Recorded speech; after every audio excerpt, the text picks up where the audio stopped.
here. You may know me from the 90 Mile Per Hour Club internet TV show. You also may know me from some of the books I've written. And I'm really glad you stopped by because we're going to talk today about breaking balls. There's 3 different types of breaking balls.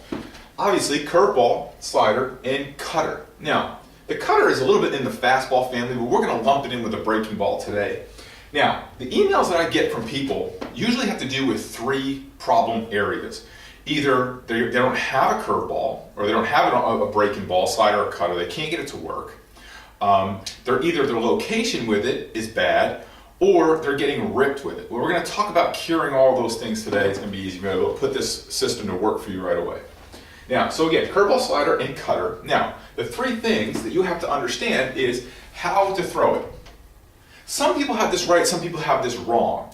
Okay, how to throw it is very important. Obviously, you need the fundamentals, you need the basics. So I have a video for you on the next page that will take care of that. So we're going to take care of the how. That's supposed to be a check mark. The next thing is the where. Okay, where do you throw your breaking ball in the strike zone? Depends on the hitter, depends on the situation. We're going to talk about this a little bit in just a second, and I'm going to show you where to put your breaking balls. Now, this is the key. If you are getting ripped, this is your problem. A lot of the emails that I get from people is, I have a really good pitch, it looks great, it breaks well, I got what I want with it, but I'm getting hit. Well, you might know how to throw it, you might know where to throw it, but are you throwing it in a predictable count that the hitter knows what's coming, or at least has a good idea? So you might have a good pitch, know how, know where, but when you're throwing it might be predictable, and that's why you're getting hit. Now, we have a video for you on that as well on the next page. So I'm going to give you 2 videos on the next page, but right now I want to talk to you about where you want to throw your breaking pitches, because this is something you can start with right away. Most instruction, especially when it comes to curveball, talks about throwing it at the hit. This is supposed to be a hitter. Throwing it at the hitter's shoulder and letting it break over the plate. Well, this little box is the center of the strike zone. It's marked in red for a reason. If you throw a lot of balls over the middle of the plate, guess what? You're going to get killed, okay? Especially if you're looking from the middle to the inside of the plate.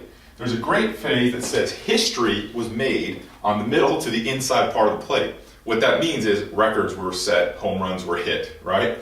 What we really want to do is if we're throwing, just say, a traditional curveball, what I like to do is tell my pitchers to start it at the bottom of the strike zone and let it run down.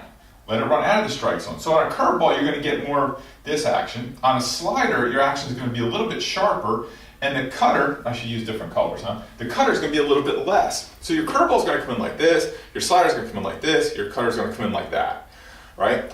But what you want to make sure is that you're not starting pitches up in this area of the strike zone or this area of the hitter, and they're running down into the middle of the strike zone. Okay? You want to make sure that your pitches get in the strike zone and get out of the strike zone. Now, I'm assuming that you're using these pitches as out pitches. Okay? Out pitch means 1 or 2 strikes that you're looking to draw out a swing to close them out, either get them hit a ground ball or swing and miss and strike them out. Okay?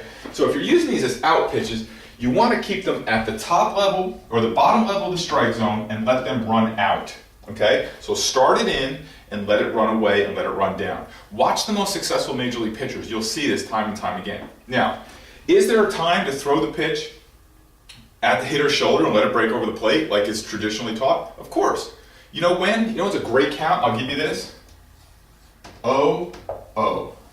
To throw a breaking ball right over the plate. Now, what would make the difference? Well, with 1 or 2 strikes, the hitter is expanding the plate. He's going to protect more of the plate.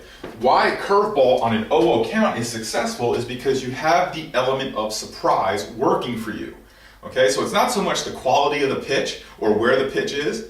It's you're throwing the hitter off. They're not used to seeing a lot of first pitch curveballs. And I believe, don't quote me on this, but I believe the batting average across the board on first pitch curveballs is 0.79. That's put in play because the hitters throw it so far off balance. So again, 3 types: curveball, slider, cutter.